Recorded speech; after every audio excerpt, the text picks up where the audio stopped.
Hey everybody, welcome to DBS Films Podcast. My name is Kellen. With me as always, my brother Brennan. Together we make movies with the DBS Films. Today we're going to part 6 and the final part of a scene-by-scene breakdown of our newest horror feature film, Horror in the Forest. If you haven't seen it yet, taking a look at it online, rental and a review means the world to us, allows us to continue to make movies, do what we love, which is making movies for our fans with our fans. If you ever want to be part of the movie making process, well, all you got to do is join our Discord community, and you can find yourself auditioning for our next feature films and being on set with us.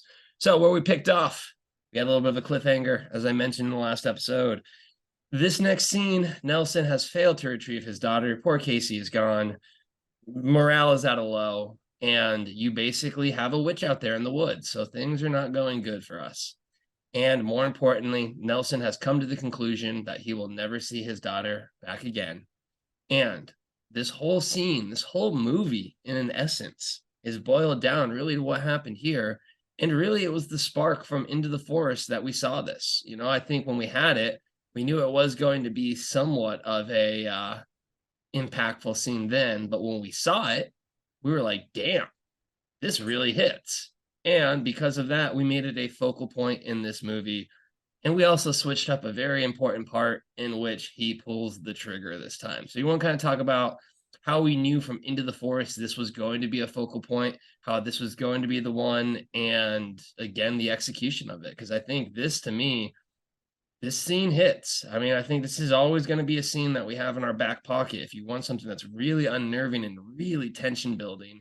And yeah, I'm a big fan of it. Yeah, I think if you look at what we do with Into the Forest, excuse me, what we do with Into the Forest, really the only thing we took was the Nelson character. We kind of threw everything else out. And the whole dark, gritty tone, the realistic tone, the elevated horror of this movie all leads to this road, which is this one powerful scene. I knew it was going to do really well. And I think everyone who is involved did a better job than I expected. It's absolutely fantastic scene. And I actually think it's so good that it actually makes the rest of the movie suffer a little bit, because this, in its true essence, is the climax of the movie right here. It is the build-up. You know something's going to come. You know there's going to be downfalls for these characters. And this is it. And I thought we executed phenomenally on this. And it's a testament to everyone involved. I thought they did a great job, but it's just very rarely do we have something where we put so much time and effort into it. Usually it turns out like all right, or at least somewhat decent. And this one just was above and beyond. It was just a fantastic scene. And, I can't give them more praise. But, as we go on to the next stuff that happens, I think this was such an impactful, amazing moment that there's no going higher than this. You really want the climax of your movie to be the highest point as far as tension, as far as violence, as far as drama in your movie. And I don't think we can go higher than this. I think this is, we kind of we did it a little bit too early, because now we have, I think, maybe 5 or 6 or 7 more minutes of the movie that are supposed to be the actual climax. But there's really nothing that we can do that's going to get the stakes higher than this scene. And it never really felt like that in the screenplay. It never really, came across. I was never worried about it. And I think it's just twofold. I think it was just a crazy, really good scene. And I think it's just something next time, as far as a screenwriter, that we just have to pay extra attention to. If you're going to do something crazy, super impactful like this, near the climax, you just got to make sure you have enough juice in the tank to get just one more push up. So again, we are going to have a episode next week. The next 2 episodes about what we would do to shift it. But I got one. If you moved this up and you have a now dead Nelson, that would be a fun thing to find the gang in if Nelson led them out to the woods. You got led out to the middle of the woods. Your guide just shot themselves in the head after seeing a witch, and you got to try and make it out of there. Because I think exactly what you mentioned now, the rest of the movie, in my opinion, suffers from how intense that scene was, to you're kind of stuck in this. Now you have to maintain the tension. And we do, you see things popping out, things are happening. We get the pepperoni eyes. But I think what really ends up here is it almost feels like we're throwing action points against the wall and we don't really have the downbeat of a reset. And I think that gunshot needs a downbeat reset before the action picks up. What are your thoughts on that before we hop into the rest of the end? Well, I think we made the same mistake also in A Cold Grave, with just them running around craziness and then the pacing's a little bit off. I think The Cold Grave is better because there he's actually doing something, so there's like specific things that he's trying to accomplish. But I think we learned from it in the Bigfoot project, and I really wanted to pay attention to it because we had this movie uploaded then, and I knew it was a problem where they have specific things to do. They're not just running around. There's specific things that they're going towards. There's specific objectives to lengthen this, and I do think we killed Bo too early. I think if you would have had them, all three of them, out there in the woods, you would have had Nelson out there, you would have had the witch out there. I think it really would have been better, and I think we could have extended it a little bit more, and I think that's what it needed, was a little bit more extension, because then you could have a really good scene with Bo and Georgie. Then, Bo's the protector. He can pull out his knife like Andrew would probably love. And then once he gets taken out, then you have Alexa and Dylan. Then Dylan gets taken out. Then Alexa, comes up. And, I'll talk about the mirror scene and the ending scene when we get there. But I think this just needed another 5 minutes of juice. And it needed more characters. Because the one thing I really learned with the found footage stuff is once there's one character, you got to end that movie quick, man. Because found footage with just one character is all ADR based, and you only have one POV, and it's just not scary. So you got to just end it. The only thing they could talk to is themselves. So you got your final going monologue, then get them out of there. And I think if you would have had Bo in there and all three characters, I think we could have extended it. We could have had a little bit better pacing. I still don't know if we would have got higher than that. But I think that would have been a fix, and I would have liked to seen, how that plays out. Maybe in the next movie we'll do a little bit better job.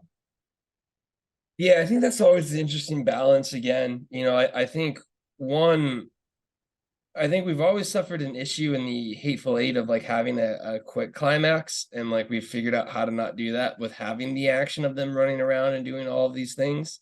But now I think it's kind of giving them a very satisfying climax. And I think the Bigfoot project, as you mentioned, there were very tactical goals that they had to basically try and achieve. Whereas right now, they're just kind of running around. So as you mentioned, Andrew, why couldn't you survive longer? But he just gets destroyed right away. So Andrew gets knifed, which again is a really hard scene to do with found footage.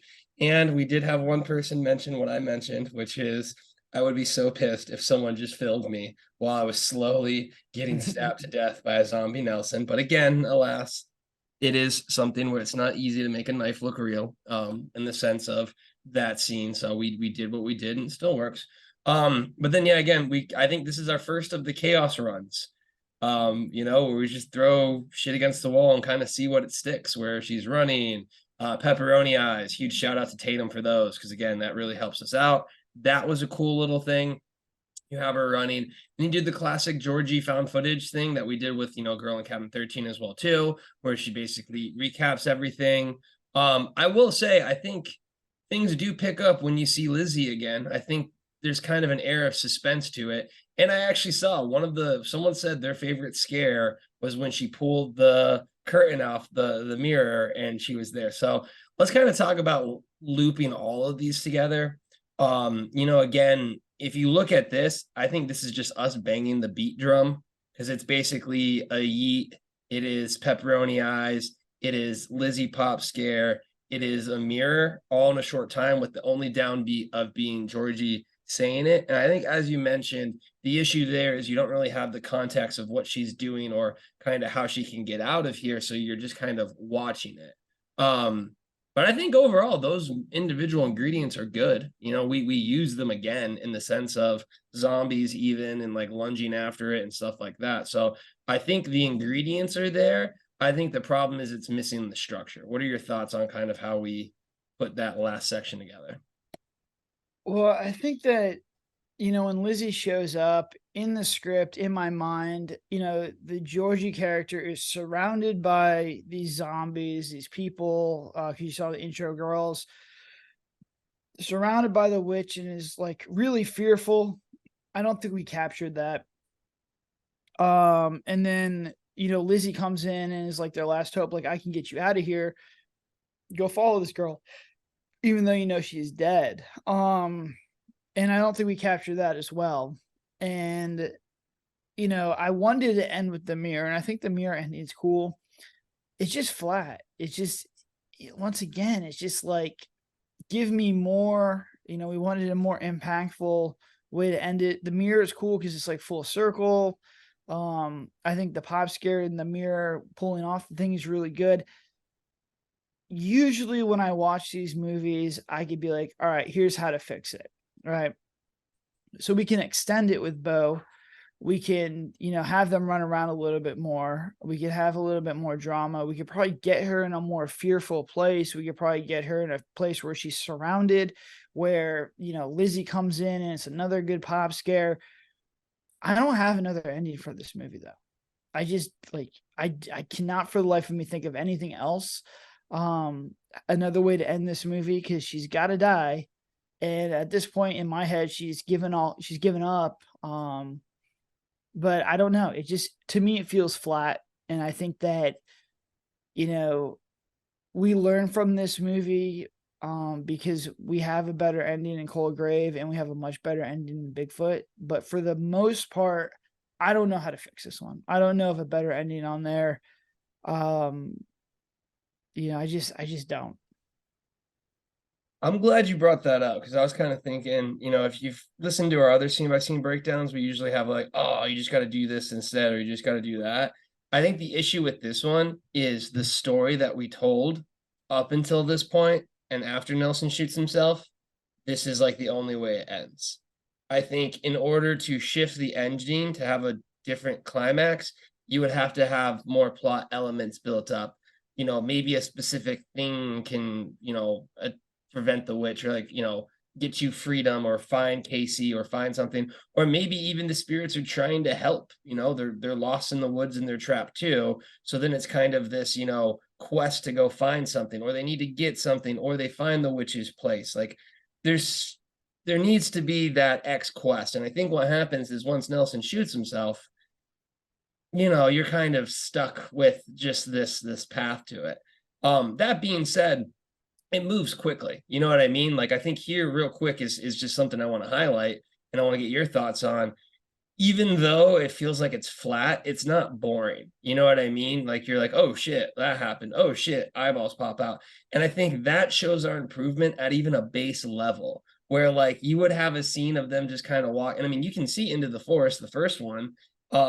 And like, although that one does pick up in the climax, I think the only reason you can say it picks up in the climax is because nothing really happens the rest of the movie. So you finally get some action. But I think with this, the issue is you don't have that end goal or point, as we mentioned, and you get it a lot more with Cold Grave. Again, he is looking for his sister, and then in Bigfoot, he is looking to get Grace. So it's kind of a mix of those things. But I think at least the bare minimum, even if it is flat, we at least throw a whole bunch of action at it. And again, as any filmmaker, do that at the minimum. And I'm very happy with this ending in the sense that yes, it could be better. Yes, it feels like it's kind of missing something there, but it is the action level that like, no one's going to turn it off after the headshot scene to this point. And I think that's one of the critical things for an indie filmmaker. However, with it being a climax, if someone's like, well, that was kind of flat, you probably lost a star or two when it came to the review you got at the end. Yeah, I think that like you really got to hit these movies with a good ending on it. I do think that Girl in Cabin 13 was our best ending. I think Murder House was a good one too. Um, Now I'm thinking about it. If we do make this, the disappearance of Casey Morgan, which would probably be the third iteration of this, if you end it the same way we did with They All Died, and then you have an epilogue, so it just needs an epilogue, I think, really. And the epilogue is Casey Morgan walking out of the woods, and then Nelson, or not Nelson, Reynolds takes her in, and that's basically the witch saying, "All right, you did everything. You've given me everything. Here's your daughter back." And I think that would be enough to satisfy people. But once again, we're looking at two different movies in here. With the one that we have now, you can't have a really happy ending on it. The only other thing would be like Georgie to try and fight the witch, but like that's not gonna happen. Hand-to-hand combat. Yeah, it's just not gonna happen. So I don't know if anyone's got an idea on how to get a better ending on this. I think maybe just a little epilogue in there would be fine. Something with get Officer Reynolds back. I don't, maybe them finding their footage or showing, the footage or something, or it could just pick up with more people trying to go solve their case. I do think maybe just a little epilogue would have helped out a little bit, but this was one where we didn't have like a real clear ending in mind. Usually we have a good ending, and it just wasn't there. And I thought we did a good job with it, but like, I don't know. I just feel like with how good and I think this is the other problem with this movie, is basically we did such a good job of making them go on a hero's journey. And this is the first movie where I felt like all our characters went through multiple scenes, interacted with multiple people, followed all these breadcrumbs, went on all these journeys to get to the finish line. And then they cross the finish line and there's really no reward. And I think that kind of irks a lot of people. And it'll be interesting to see what they say about the Bigfoot, because I think we did, we doubled down on the hero's journey on that one. But I do think that's the thing. They're like, oh man, I invested in these characters and I, worked really hard for this hour and a half, and this is how you end it. Like, come on, man. And I kind of think that's a compliment, but I do think that, we're just gonna have to do better moving forward. So I have to say, I do like the concept with Casey showing back up. I think you could do it two ways. You could have the happy ending, which is that one, but imagine a sad / happy ending potentially, where you have Casey, like the camera fell. It's got its last batteries up. It's showing. You see Casey walk out. Then you see the witch basically walk out, and Casey grabs the witch's hand. And then maybe Nelson walks out and grabs Casey's hand. And then they all walk forward into the woods. And then you see Georgie and then Bo and then everyone. Now they're all trapped in the woods too. Some kind of little epilogue type thing like that, where, you kind of give a clearance of what happened to them. And again, it just needs a little bit of story there. So I do agree. And that's the fun part with this. Now that we've seen it, you can do so many different ways. The last thing before we wrap up this episode, I want your general thoughts and feelings. I mean, for me, I think this is our best one yet. I love how quickly it moves. It's back to the found footage, which is always unique and opens up a whole different elements to it. But I think these are the best characters that we've had. I really do think that, again, shout out to Alexa, shout out to Andrew, shout out to everyone that was part of this one that did a fantastic, amazing job there. Because I think, again, look at Into the Forest and then watch this one. Anyone that's watching this, like, this is the first, like, you can do it with The Haunting of the Suicide House and Murder House, but going from found footage to cinematic is such a big jump. But if you really take a look at Into the Forest with what we did and what we did here, I mean, we watch indie films all the time. Huge shout out to found footage. There's some of the most prolific content creators out there. So like, we will support every single indie found footage maker constantly. But a lot of the textbook mistakes that you see in Into the Forest is textbook mistakes you see with all indie found footage makers to some degree. And I feel like for the most part, we basically avoided all of those. I think this is our classic. We're getting so much more good and so much less bad. There isn't really much that's bad here if you listen to our breakdown, as much as you've heard us say, well, this could be better. And I implore you, go take a look at our past breakdowns and hear how we laugh at how naive we were. Because again, that is filmmaking. In any skill set that you learn, if you're a chef and you cook something for the first time, you look back at that, cooking it, 100 times later, you're gonna be like, I can't believe I used that ingredient, or I didn't do this, or I didn't do that. So I think that comes up. But I mean, I really enjoy this movie, and watching it again, I think the hardest part with this to me though is it's hard to look at this movie and see it as our best when we have a Cold Grave now and we have a Bigfoot Project, which again, there are newer movies, there are better movies. And what's going to happen is by the time we get to Bigfoot Project, which I'm talking about now, we'll have a Girl in Cabin 14, we'll have a Murder House 2 done potentially. And I'll be like, oh gosh, those movies are just so much better than this movie. So I think that's always the moving target, unfortunately.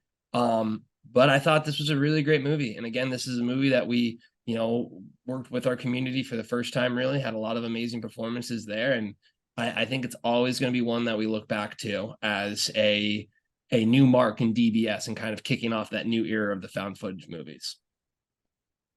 Yeah, I think it's definitely a new level, a new milestone for us. As far as, the script that I wrote, the vision that I had in my head, this is pretty much that movie. I think it's very well paced. The acting's good. It's technically sound movie. And I think if we can continue to make movies at this same quality, we'll do very, very well. It's interesting, to see the feedback on this one as the reviews start to come in. It's just a little bit difficult for, once again, the people to get away from the Blair Witch. But for the first time, I'm not seeing anything about audio, anything about cinematography. The acting has been a huge upgrade over some of our past things. People aren't really complaining about that. If we're getting reviews where they're just like, well, where are the tiki torches appearing at the campsite? If that's the only thing you have, with the problem with the movie, then, that's a very good sign. So I'm still waiting for more in-depth reviews to start piling in. But as of right now, the main feedback is, well, you did Blair Witch and it's not as good as Blair Witch, which doesn't really help us out. But I look at it as a compliment, because if you look at maybe the top 50, top 100 found footage movies of all time, Blair Witch is going to be on all those lists. So to be compared to that is a huge, huge compliment. So, it's interesting, and I'm definitely gonna, love this movie forever. I think the pacing is really good, and once again, we're gonna learn from it. We're gonna get better. We're gonna grow. But I think we finally hit the milestone where we can tell a really good story. We can pace a story really well, and we just got to fix up the ending a little bit, fix up some other things. And, we can kind of springboard off this one into, cleaner, better projects, just kind of refining, the step-by-step process. And, eventually all these things will come together into, a movie that we can really, really, push hard. I think so. Again, all of these things are milestones. They add up. They give us a lot. These are my favorite episodes to do, is again, the scene by scene breakdown. So if you haven't taken a look at it online, be sure to take a look. Horror in the Forest, give it a run, give it a review. It means the world to us. On top of that, take a look at our Discord community, because we make movies for our fans with our fans, and you have the opportunity to be in one of our films if you join our community and do the audition process. But until then, have a good one, my friends.